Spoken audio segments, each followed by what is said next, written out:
Ada sebuah cerita dari utara Kalimantan. Cerita tentang hidup para pengembara di tengah rimba. Gua-gua dan tepian sungai menjadi tempat mereka berteduh, menggantungkan hidup dari hutan belantara. Merekalah para pemburu dan pramu aktif terakhir di Kalimantan. Inilah hikayat suku Punan Batu Benau Sajau.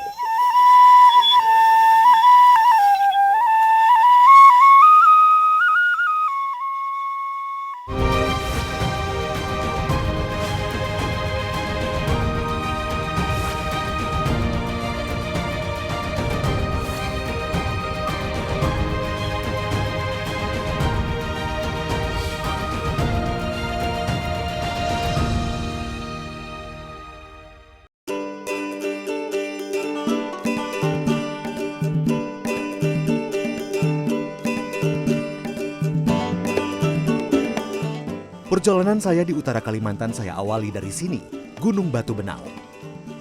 Sebagian besar kawasan Gunung Batu Benau terletak di wilayah Kabupaten Bulungan, Kalimantan Utara. Sebagian lagi masuk wilayah Kabupaten Berau, Kalimantan Timur. Kawasan ini pernah diteliti oleh kelompok studi Kars Geografi Universitas Gajah Mada. Hasilnya teridentifikasi ada 11 titik keragaman geologi yang potensial untuk dijadikan sebagai warisan geologi.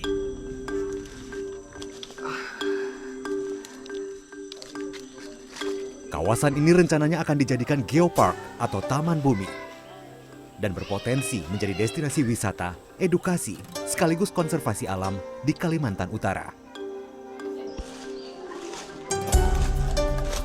Nantinya ketika kawasan ini sukses dijadikan sebagai destinasi wisata, ada tantangan atau pekerjaan besar yang harus dilakukan oleh pemerintah setempat, yaitu menyediakan akses. Karena tadi saya berjalan kaki dari muara Sungai Benau ke sini sekitar 1 jam, bisa lebih.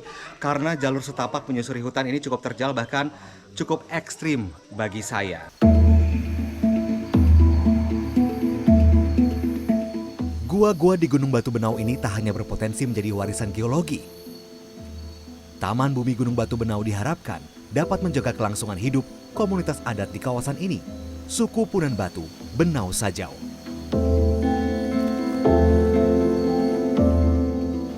Saya menyusuri Sungai Sajau di Desa Sajau Metun untuk mengenal lebih dekat suku ini. Halo, Bang Maruf, apa kabar? Kabar baik Oke, ini adalah salah satu warga Punan Batu Benau Sajau. Di sini tuh orang-orang suku Punan Batu Benau Sajau sudah pasti berbahasa Indonesia, jadi saya tidak kesulitan untuk berkomunikasi dengan mereka. Kita ke sini ya. Oke, kita turun, abang duluan. Saat saya datang bersama 7 keluarga lainnya, Maruf sedang tinggal di tepi Sungai Sajau. Mereka membangun rumah semi permanen berbahan kayu. Bagi Maruf dan keluarganya, hutan adalah rumah.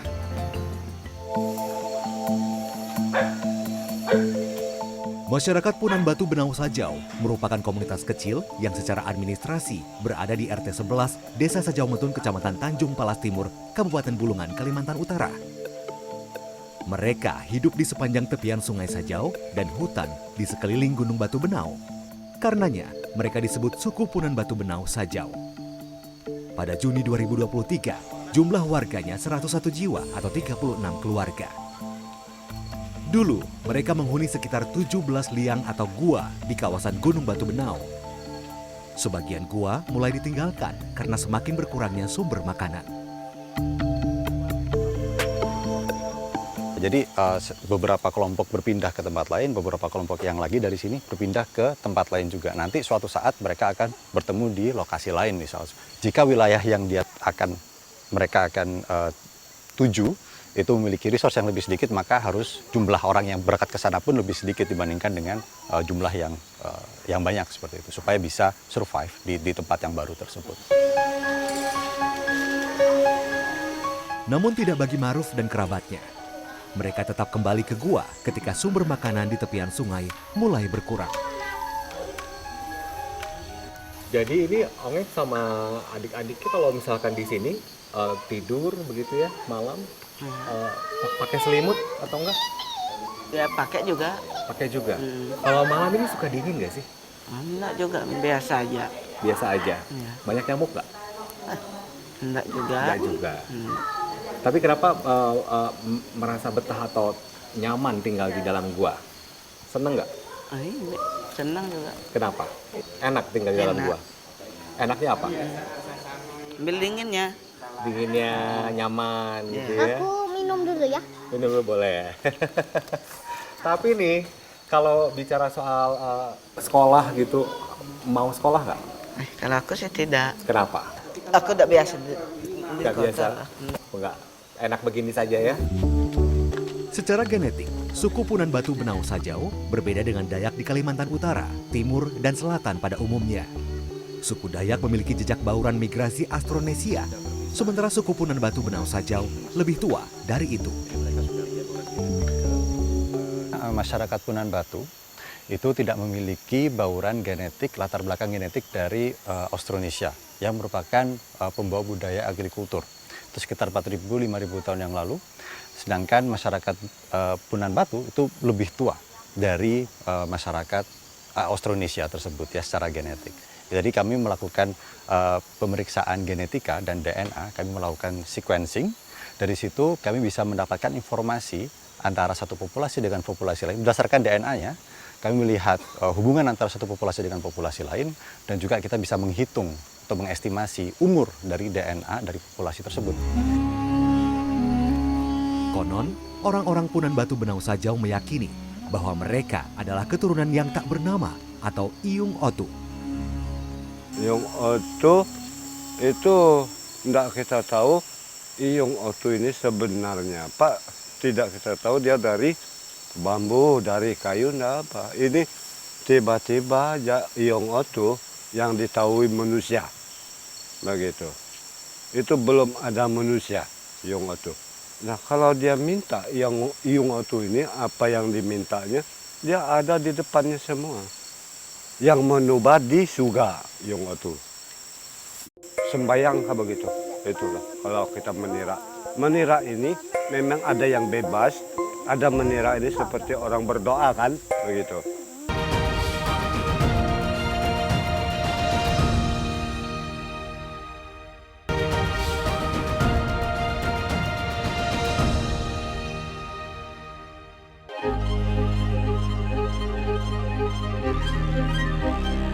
Suku Punan Batu Benau Sajau memiliki keunikan. Mereka biasa berkomunikasi dengan simbol. Setiap keluarga memiliki benda tersendiri untuk dijadikan simbol. Benda itu bisa berupa kain, kertas, bahkan tanaman yang menjadi identitas. Simbol dibuat secara sederhana.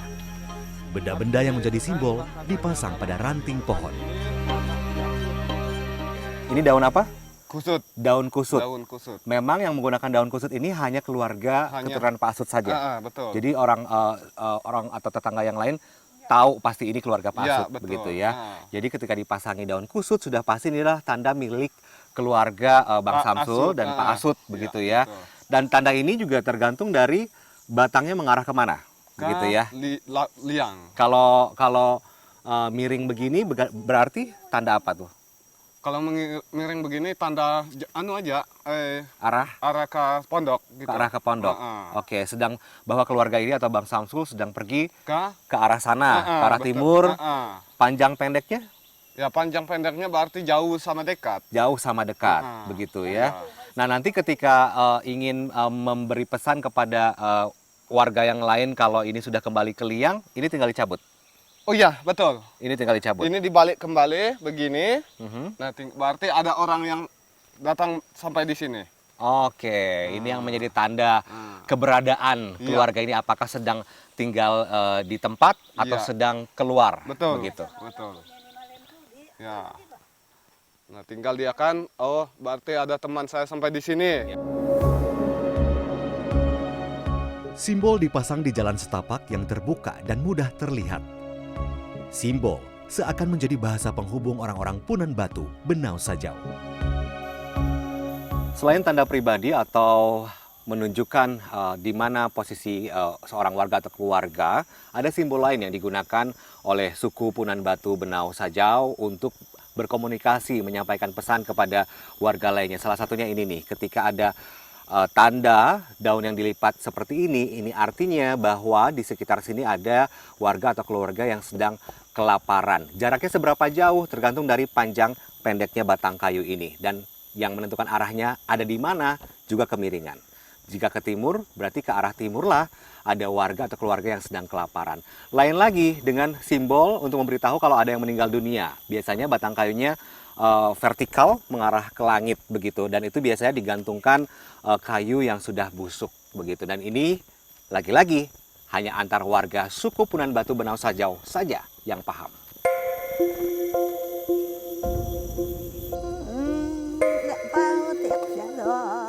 Tak hanya memiliki bahasa simbol, suku Punan Batu Benau Sajau juga memeluk keyakinan yang disebut latala. Mereka biasa menira, melantunkan doa lewat nyanyian. Menira harus dilakukan pada malam hari. Mereka percaya ketika melantunkannya dalam suasana sunyi, maka doa akan didengar Tuhan. Menira dilantunkan untuk mengawali kegiatan tertentu, menyambut kedatangan tamu sebelum berburu ke hutan, hingga sebagai pengantar tidur anak-anak. Sembayang begitu, itulah kalau kita menira. Menira ini memang ada yang bebas, ada menira ini seperti orang berdoa kan, begitu. Nah, kalau menira untuk Bapak datang-datang ini itu menira tapi patah-patahnya ada. Nah, kalau menira seperti yang Bapak saya bilang berdoa tadi, dia ada lagi patah-patahnya. Itu kita terus nyentuh minta sama Latala. Kenapa kamu begini Latala? Habis sudah hutan saya ini, tolong tahan hutan kami.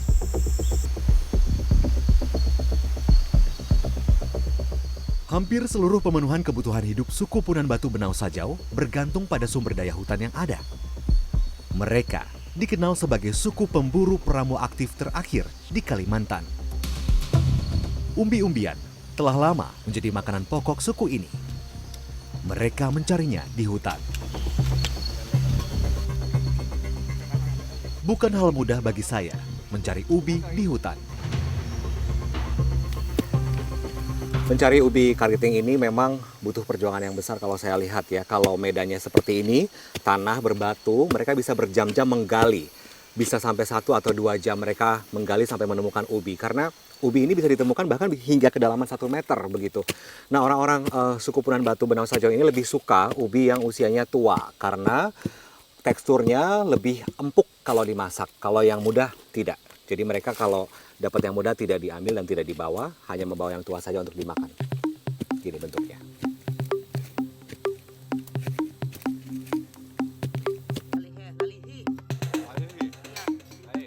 Cara memasak ubi ala suku Punan Batu Benau Sajau terbilang sederhana. Selain direbus, ubi yang mereka dapat juga kerap dibakar. Abad ini, kalau dalam keadaan mentah nih, ini mirip sekali dengan talas teksturnya karena ada getahnya seperti ini. Kalau dimakan, kandungan airnya ini sedikit. Tidak keras, tapi tidak juga empuk seperti singkong begitu ya. Karena dibakar, aroma hangusnya terasa sekali. Jadi ini ya, tawar, pahit tapi dari hangusnya. Nah, selain ubi-ubian, suku di sini juga bisa makan batang pohon. Ini disebut lalihi. Sama dibakar juga. Saya lebih suka yang ini daripada ubi abad ini. Lebih manis. Manis kan ini? Manis sekali. Kok enak? Enak. Suku Punan Batu Benau Sajau juga piawai berburu hewan. Getah kayu tasom digunakan untuk melemahkan jaringan otot dan detak jantung hewan buruan. Prosesnya ini kan sudah kita dapat getahnya kayu tasom ini. Nah, ada lagi campurannya ini. Kulit akar batangnya. Kulitnya diambil dikikis biar halus. Itu pakai campuran kita masaknya. Nah, baru kalau sudah masak baru kita oles. Ini. Dialah ini yang hitam-hitam ini. Ini. Gini habis berapa biji atau 15 atau 20 dipanaskan lagi di api. Gini, misalnya api di sini gini lah. Dipanaskan sekitar 1 jam baru dikasih naik kembali. Ya sudah bisa jalan. Maruf menunjukkan cara berburu menggunakan sumpit. Jadi kebiasaan suku Punan Batu Benau Sajau ini berburu. Nah, biasanya alat yang digunakan adalah ini. Ini disebut sumpit. Tapi orang di sini menyebutnya juga upit. Ini saya melihatnya mirip tombak. Ini panjangnya sekitar berapa? 1,5 meter ya. Ujungnya ini, kemudian di sini ada lubangnya. Ini kayunya kayu apa nih, Bang? Kayu ulin. Wow, ini sangat kokoh sekali. Panjang seperti ini, biasa kalau berburu gimana cara pakainya? Disupit, ditiup kalau ada Ditiup. Contohnya gimana ditiup? Kalau seperti babi atau beruang ditombak kayak gini. Aha. Aha. Kalau kita nih pakai sini. Kalau buat burung, oh oke, ditiup begini dari ujung sini ada lubangnya ya. Nah ini biasa ada yang dimasukkan apa? Ini. Iya. Ini seperti anak panah ya. Iya. Nanti ini ditaruh di sini. Dari situ. Dari situ dimasukkan ke sini, Iya. kemudian ditiup. Ditiup. Wow. Ini. Ini biasanya selain babi hutan bisa buat burung juga. Bisa. Biasanya burung apa yang diburu? Sembarangan. Burung apa aja? Yang kecil, yang besar. Oh, oke. Mantap. Masuk sasaran. Ada sekitar 35 jenis burung yang pernah Maruf buru di hutan ini. Jika tanaman buah semakin berkurang, burung pun sulit didapat. Cari burung susah. Babi hutan juga susah. Kalau sekarang ya babi hutan. Semua binatang kalau sekarang ini memang susah. Aha. Sambil jalan boleh Bang. Kalau babi hutan berarti dia ada musimnya juga atau gimana nih? Enggak, kalau itu babi-babi hutan seperti binatang itu tidak ada musimnya juga kalau waktu dulu. Tapi karena sekarang ini dia banyak mati, itulah dia susah sekarang. Satu ekor babi hutan kalau didapat itu bisa dimakan untuk berapa hari atau 1 hari? Kalau Satu keluarga? kayak satu keluarga kayak gini, kayak saya ya bisa seminggu. Seminggu baru habis. Suku Punan Batu Benau Sajau biasa berbagi hasil buruan. Inilah cara mereka bertahan hidup di hutan belantara. Aku anak dan batu. Ini pimpinannya hebat betul ini. Pinter. Di kota kita berebut mencari sekolah favorit segala macam gitu. Sementara perhatian pihak manapun itu, baik itu pemerintah atau penggiat pendidikan, nol di.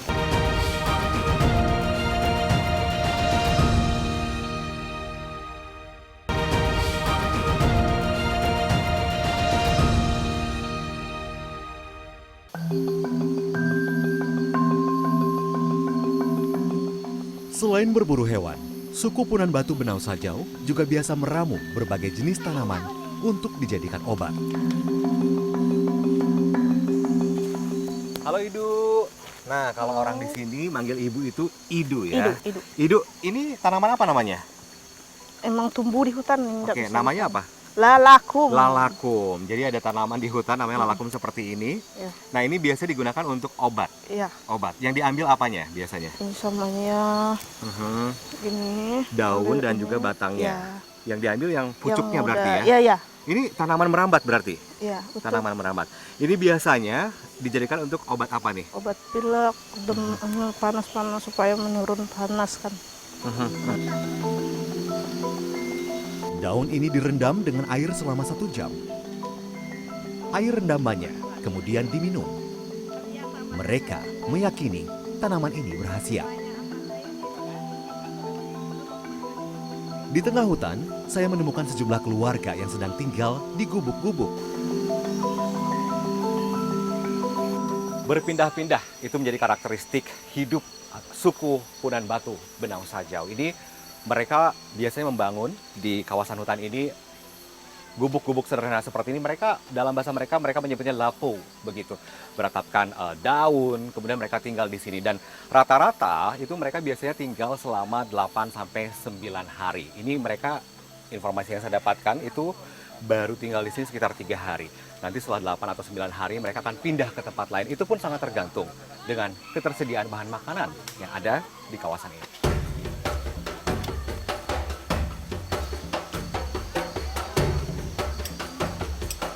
Para perempuan suku ini wajib menguasai teknik menganyam. Marni yang pandai menganyam rotan ini, misalnya.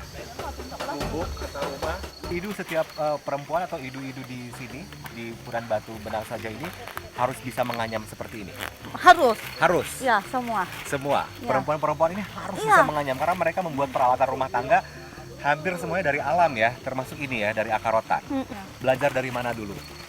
Dari nenek. Dari nenek? Ya, Dari ibu dari turun pokok. temurun? Turun menurun. Tidak pernah dijual? Enggak. Dipakai sendiri? Ya. Suku Punan Batu Benau Sajau punya aturan menebang pohon. Leluhur mereka mengajarkan untuk mengambil hasil hutan secukupnya dan tidak menebang pohon sembarangan.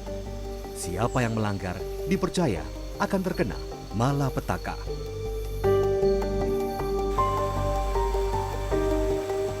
Ya, hutan menjadi sumber kehidupan orang-orang Punan Batu Benau Sajau.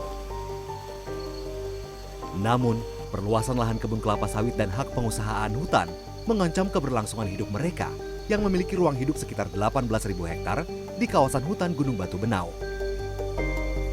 Mulai tahun 2000 berapa ya, 2020 udah mulai susah sulit. Kayak model keriting, model ikan, seperti hewan-hewan. Sangat sulit banget. Pengen seperti yang sekarang ini terlindungi atau tidak ada yang menguasai gitu. Yang ada menguasai kita, karena kehidupan kita ada di hutan ini.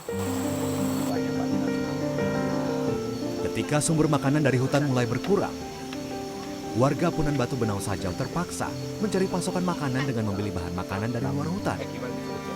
Namun, bukan dengan uang.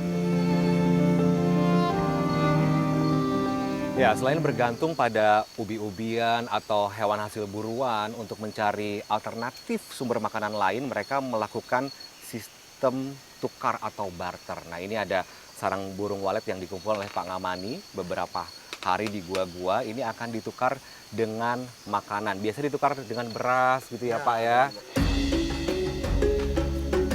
Adalah Datuk Abdul Karim, warga Kecamatan Tanjung Selor, Kabupaten Bulungan, yang setia mengepul sarang burung walet hasil buruan warga. Kadang-kadang kan untuk menjangkau ke kota itu kan mereka ini sulit. Tidak mungkin, jadi saya sering datang ke sini, ketemu sama mereka, itu tadi sistem tukar-menukar aja. Tapi kita tetap, walaupun nanti barangnya tidak ada, maksudnya panen belum panen, waktunya kan panen ini kadang-kadang 45 hari baru panen. Tidak satu tahun full, jadi 6 kali petik aja dia, 6 bulan habis. Nah kita tetap melayan mereka. Walaupun dia tidak barang, saya ambil dulu ya. Saya belum panen, ini belum puru, bilang kan. Iyalah, ambillah. Ya kasihlah dia. Nanti kita itu kalau ada hasilmu baru kita hitung. Sadar akan perlunya pelestarian hutan tempat tinggal suku Punan Batu Benau Sajau, Yayasan Konservasi Alam Nusantara berupaya agar suku ini mendapatkan perlindungan dan diakui sebagai masyarakat hukum adat. Langkah berikutnya adalah perlindungan.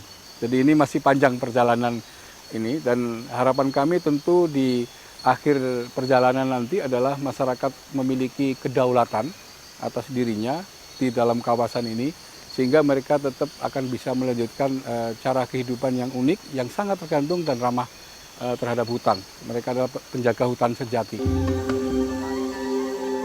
3 April 2023, pemerintah Kabupaten Bulungan memutuskan pengakuan dan perlindungan masyarakat hukum adat Punan Batu Benau Sajau dan menyerahkannya langsung pada 2 Juni 2023. Pengakuan ini menjadi langkah awal diusulkannya hutan Gunung Batu Benau menjadi wilayah mereka tinggal sebagai hutan adat. Kalau ini dijadikan kawasan hutan adat yang nanti akan kita komunikasikan dengan Kementerian LHK dalam hal ini, tentu kita berharap dan tentu kita perjuangkan jangan sampai kawasan ini berkurang. Sehingga nanti ketersediaan pakan tadi itu tetap bisa tersedia di kawasan hutan ini. Setelah mendapatkan pengakuan sebagai masyarakat hukum adat, pekerjaan besar menanti. Terutama membangun sarana pendidikan yang tepat bagi anak-anak Punan Batu Benau Sajau. Suku Punan Batu Benau Sajau belum pernah tersentuh oleh pendidikan. Anak-anak terpaksa harus mencari ilmu, mencari tahu informasi dengan cara mereka sendiri. Ada yang mau melakukannya, ada pula yang tidak. Nah ini ada Lais, ini salah satu anak yang mau mencari ilmu sendiri.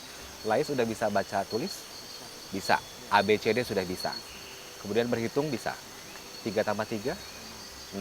1 kali 5, 5 kali 5, 25. Wow, itu belajar dari mana, Lais? Yang datang bertemu ke sini, belajar dari mereka, begitu. Tapi memang belum pernah sekolah, ini kan usia sudah 16 tahun ya. Kenapa tidak ke sekolah? Karena tidak ada sekolah di sini? Iya. Harus jauh kalaupun? Jauh.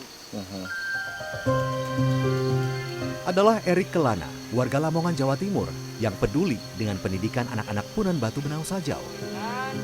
Ia pernah mengunjungi kawasan Gunung Batu Benau, bahkan pernah tinggal bersama suku ini selama 9 bulan. Pada malam hari ketika saya melihat anak-anak sedang menulis dengan kertas yang sudah sobek-sobek dan krayon ada patahan sekitar 2 cm kalau nggak salah, 2-3 cm gitu kan. Begitu semangat, antusias. Itu jujur waktu itu membuat saya mau nangis gitu kan. Di kota kita berebut mencari sekolah favorit segala macam gitu. Sementara perhatian pihak manapun itu, baik itu pemerintah atau penggiat pendidikan, nol di Punan Batu. Ngobrol-ngobrol, bicara-bicara santai dengan orang-orang tua di Punan Batu terkait pendidikan anak-anak. Mereka memang tidak ingin, belum memiliki keinginan menyekolahkan anak-anaknya keluar dari kawasan hutan. Itu yang satu, yang pertama. Beberapa individu nggak apa-apa. Dengan peralatan menulis seadanya, ia kerap mengajak anak-anak di hutan untuk belajar menulis dan membaca. Salaman dulu, Jos nih. Aku anak dan batu. Ini pimpinannya hebat betul ini. Pinter. Mantap. Vera terlalu pendiam.